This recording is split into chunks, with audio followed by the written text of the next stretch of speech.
ওয়ালাইকুম প্রিয় দর্শক, সকলে কেমন আছেন? বেলের বাজে প্রায় 10টা।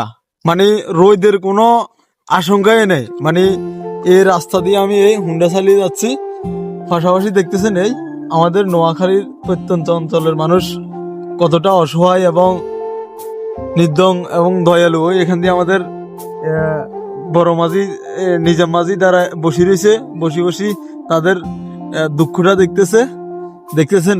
বেলের মানে 10টা, মানে আমাদের নোয়াখালীতে তো অনেকে আছে, আমরা গরিব যারা অসহায় মধ্যবিত্ত ফ্যামিলির সকলে তো মানে রোদ্রের মাঝে বসি ভাত খাইতে ভালো লাগে। এবং মানে শহরের মানুষ কিভাবে ভাত খায় আমরা জানি না।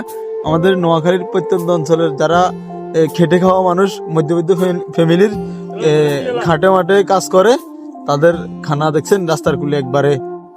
এই বেলের 10টা বাজে, এখনো রোদ্রের কোনো ইয়ে নাই, আশঙ্কা নাই। বৃষ্টির মতো মানে হালকা হালকা ফুটা ফুটতেছে কুয়াশার। সকালে দোয়া করবেন আমাদের নোয়াখালীর মানুষের জন্য এবং মধ্যবিত্ত ফ্যামিলির যারা খেটে খাওয়া মানুষ সকলের জন্য। আসসালামু আলাইকুম।